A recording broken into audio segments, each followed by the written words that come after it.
Hugo, buenas tardes, ¿cómo estás? Bien, Joaquín, muy buenas tardes, gracias, a la orden.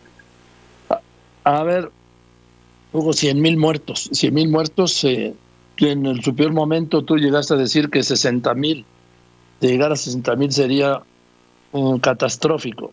¿Qué son 100,000, Hugo? Pues son una tragedia humana, como lo son cada uno de ellos, es decir, es muy importante que no por el número grande que vemos, 100,000 muertos en México, casi 1 millón o casi cercanos a 2 millones en el mundo, no perdamos de vista la dimensión humana del asunto. No es solo un asunto numérico, sino que cada uno de ellos, cada persona que dejó un vacío en su familia, con sus amigos, con sus comunidades, es una tristeza que debemos sentir todos. Estamos hablando de 100,000 familias. 100,000 familias, a 100,000 familias en México se le murió alguien. Sí. Sí, exactamente, por eso lo digo. A veces estas dimensiones numéricas de situaciones masivas pueden hacer que se concentre uno en el número y que haya personas que pierdan la dimensión, pero estas 100,000 personas, insisto, 100,000 en México, casi 2 millones en el mundo, son individuos que en algún momento cumplían un papel social, un rol afectivo, en algunos casos eran sustento económico de sus familias. Todos y cada uno de ellos merecen profundo respeto por quienes fueron, por el vacío que dejan y por las familias que se quedaron sin ellos. Pero déjame insistirte, Hugo López-Gatell. Si 60,000, tú dijiste que de llegar a 60,000 sería catastrófico, de llegar a 100,000 rebasamos la catástrofe. Por eso lo digo, Joaquín, porque este es un asunto inconmensurable, como he usado este término desde la perspectiva técnica respecto a la dimensión epidemiológica de la epidemia, un fenómeno que no se había visto en más de 100 años en la planeta Tierra. El referente más cercano es la pandemia de influenza 1918, que dejó 20 millones de muertos.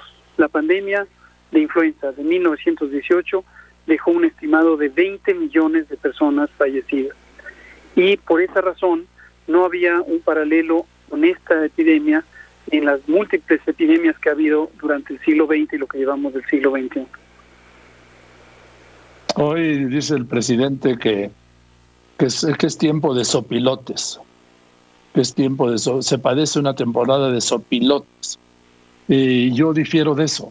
Yo creo que estamos viviendo una temporada de solidaridad, Hugo, no sé cómo lo veas tú. Es importantísima la solidaridad. Efectivamente, todos los seres humanos hoy estamos unidos por el mismo riesgo, por el mismo daño, por la misma situación adversa, por la incertidumbre, por la tristeza, por el enlutamiento que nos causa esto. Mantener la unidad, la solidaridad, una visión de concordia, una visión de que todos caminamos en el mismo sentido por salvar a este planeta, a esta especie, es fundamental. Y en ese sentido, sí, efectivamente, el llamado del presidente ha sido repetidamente a ese sentido de unidad, en lo que corresponde a México, pero también en lo que corresponde a otras naciones. Precisamente recordarás que una de las declaratorias que hizo la Organización de Naciones Unidas, una resolución formal que votó la Asamblea de Naciones Unidas, fue producto de una iniciativa del presidente López Obrador para buscar que hubiera solidaridad también en el acceso a los productos como las vacunas que pueden brindarnos alguna esperanza de ya salir adelante de esta epidemia. Yo difiero, déjame ser realista, porque yo jamás he sido partidario de crear una falsa esperanza, una falsa ilusión. Para mí, la realidad es que hoy no hay ninguna vacuna, por más anuncios periodísticos que hagan, ¿sí? No hay ninguna vacuna que hoy se pueda aplicar, Hugo. Y por más que, aunque me digan que ya está en el 94.5, que en el 95, que ya viene, hoy no hay ninguna vacuna y no podemos aferrarnos a esa ilusión vana, Hugo. Es correcto que no hay ninguna vacuna contra COVID-19 que hasta este momento haya demostrado eficacia, seguridad. Están en curso 11 ensayos clínicos de igual número de vacunas o candidatos a vacunas, y hasta que esto no se demuestre que son seguras y eficaces, ningún país puede adoptarla. La posibilidad de tenerlas se acerca cada vez más. Los distintos países que tenemos esa posibilidad y donde ha habido la voluntad política de hacerlo, hemos estado explorando oportunidades muy tempranas de allegarnos de esas vacunas, garantizando siempre que si llegan hayan demostrado seguridad y eficacia. Hasta el momento que lleguen podemos usarlas, y los distintos tiempos que requiere la ciencia para demostrar esas propiedades y las compañías para fabricarlas, pues son parte de las restricciones de la realidad, como tú correctamente señalas. Además, Hugo López-Gatell, hay un punto. No se puede saber cuáles puedan ser las secuelas de la supuesta vacuna cuando llegue, porque no ha corrido el tiempo para conocerlas. A eso se refiere precisamente la seguridad. La seguridad de los productos farmacéuticos, incluidas las vacunas, se debe probar con estudios que son ya estándares en las ciencias de la salud.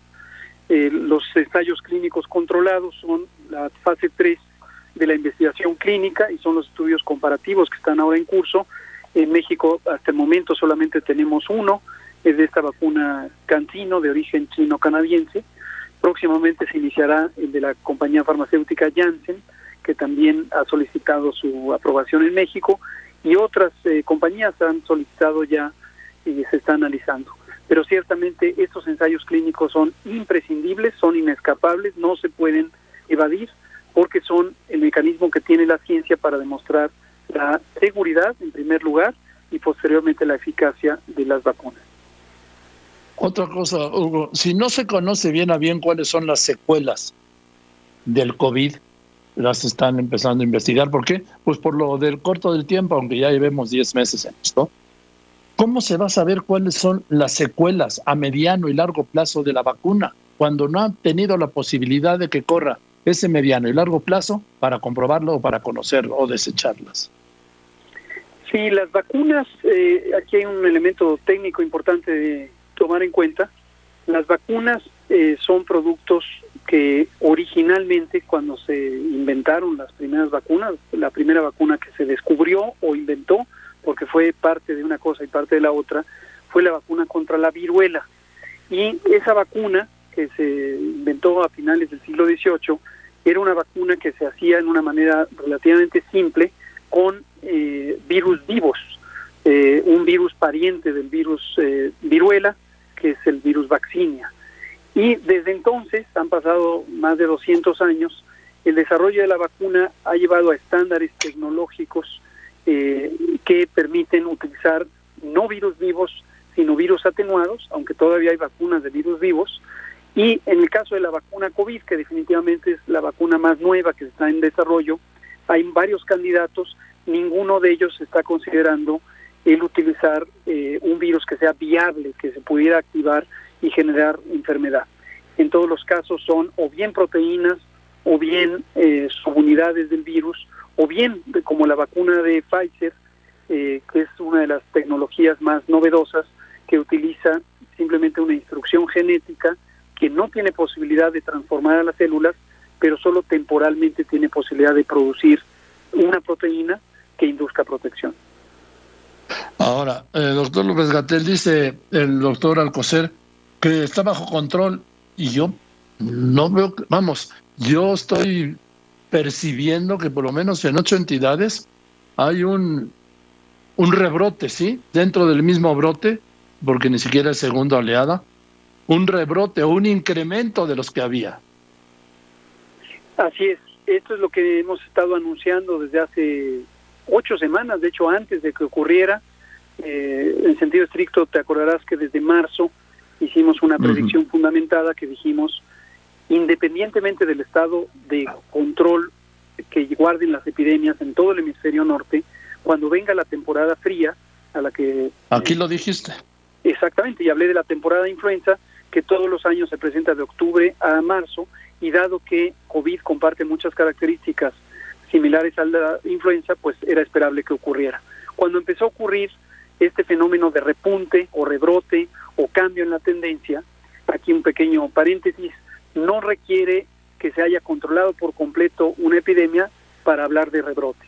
Si ya venía a la baja y de repente va a la alza, pues eso se llama rebrote. Y lo que vemos es que en los estados del centro norte, empezó en Chihuahua, Coahuila, Durango, Zacatecas, Nuevo León, también Aguascalientes y también Querétaro, es donde vimos este fenómeno de repunte. Ahorita afortunadamente Chihuahua ya está entrando en control, Coahuila empieza, aunque todavía es muy preliminar, pero todavía van a la alza los otros estados que mencioné. Y en la Ciudad de México también vemos una tendencia a la alza con una mayor velocidad de ocupación de los hospitales. Hoy dijo Claudia Sheinbaum que el semáforo naranja está al límite del rojo. No sé qué quiere decir eso, pero no son buenas noticias. Sí, es correcto. Hemos estado en continua comunicación desde el inicio de la epidemia con la doctora Claudia Sheinbaum. Compartimos no solamente información, como lo hacemos con los otros 32 o 31 entidades federativas, sino también incluso las reflexiones científicas.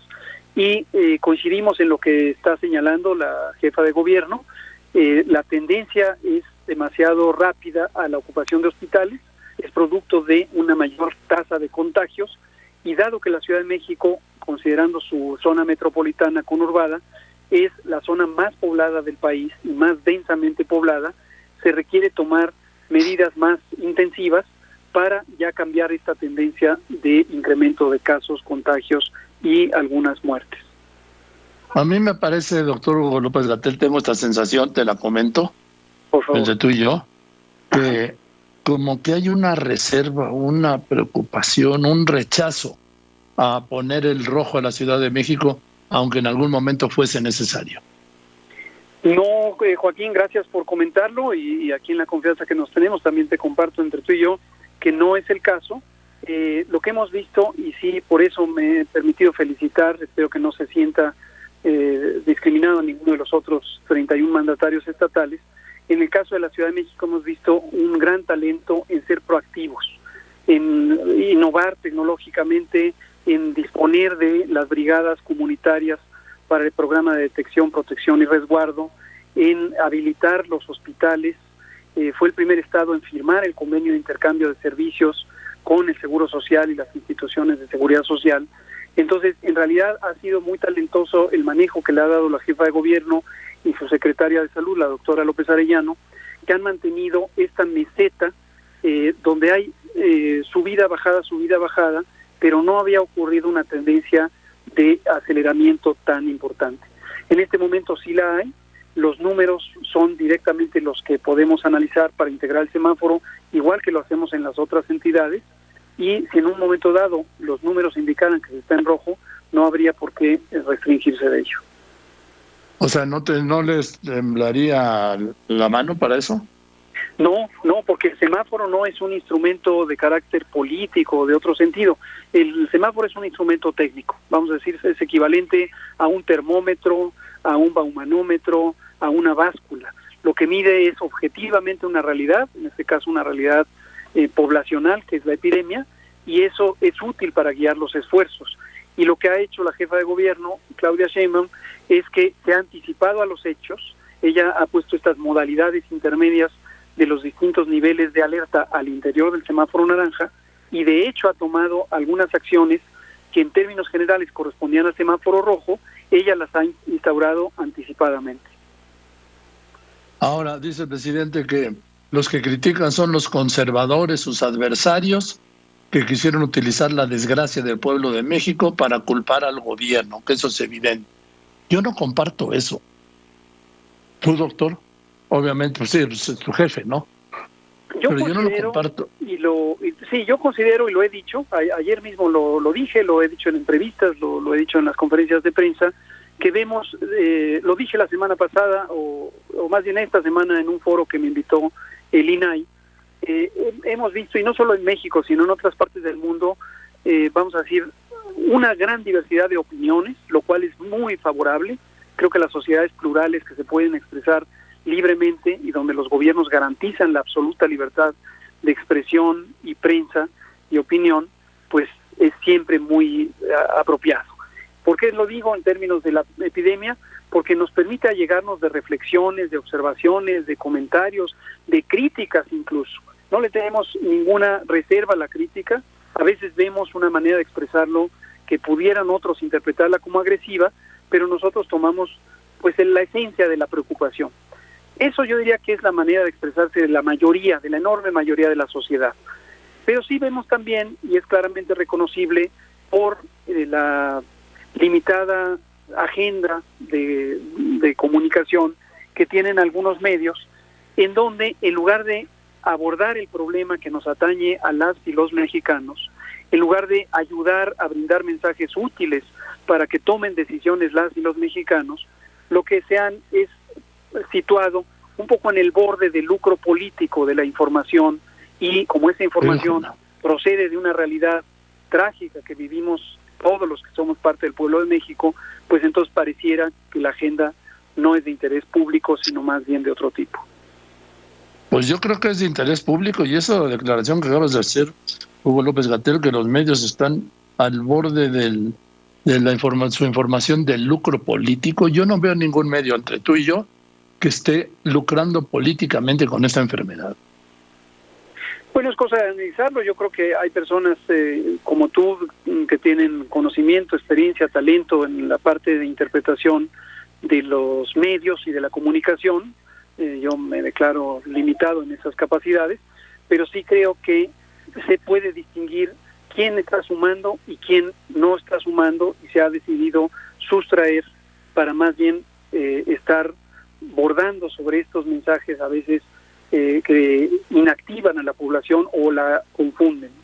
No es tu caso, por supuesto, Joaquín, y te agradezco porque siempre tú has tenido una reflexión crítica como corresponde a un periodista. A veces me retas a mí, supongo que a otros, con preguntas muy apropiadas, y desde luego no es tu caso, pero sí, desafortunadamente, otros medios ni siquiera tienen el sentido de responsabilidad de buscar fuentes primarias, de constatar los datos, y hemos visto pifias, francamente, en algunos medios. En fin. Oye, Hugo López-Gatell, doctor, subsecretario, pues siguen sin aparecer las vacunas tetravalentes en el sector médico privado. Ya es 20 de noviembre, ¿eh? Sí, se han estado liberando. Pero pues no están, doctor. Yo creo que eso te han informado a ti. Pero en realidad no han liberado nada, doctor. ¿Dónde has buscado, Joaquín? Quizás la fuente que estás buscando no tiene o no compró. Te voy a dar el Centro Hospitalario México ABC, el Hospital Ángeles, el Hospital Español, Médica Sur, así de los que hemos preguntado, ¿sí? No es un tema personal, ¿sí? Y no es un tema periodístico. Claro. Yo sugiero, como te sugería la semana pasada, que entrevistes a Sanofi.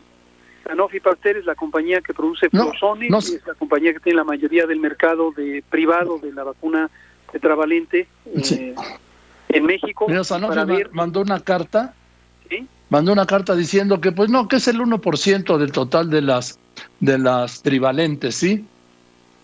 Pero el hecho es que no hay vacunas. Ningún médico que ejerza la medicina privada tiene vacunas, ningún hospital privado de los que te he mencionado las tiene. No están al alcance cuando antes ya estaban desde principios de noviembre. No hay, de veras, créemelo, Hugo. No lo pongo en duda, Joaquín. Estoy siguiendo la conversación desde que lo platicamos la semana pasada. Lo que te digo es, sí, nosotros no vendemos vacuna para el sector privado. Ya sé. El gobierno lo único que hace es, si la compañía que la fabrica la somete a revisión, la revisamos de la manera más expedita posible y se libera. Lo que nos ha llegado, se ha liberado. Si Sanofi no tiene abastecido al mercado privado, habrá que entender por qué lo hace.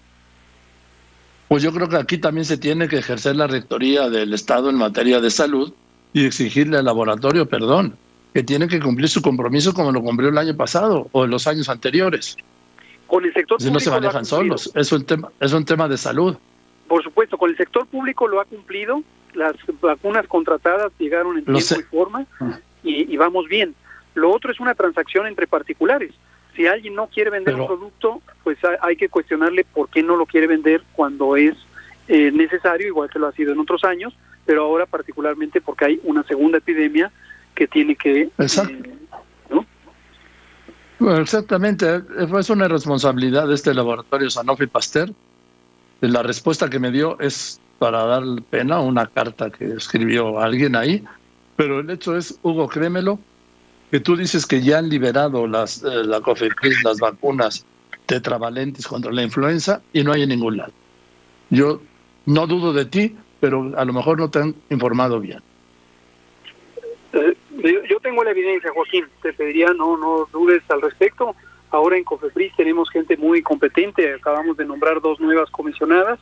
La comisionada de autorización sanitaria es una persona excepcionalmente eficiente y mira, aquí tengo el dato, ya lo tengo aquí a la mano. Hemos liberado 72.630, están ahorita en trámite, me lo dieron el 13 de noviembre. O sea, están en trámite.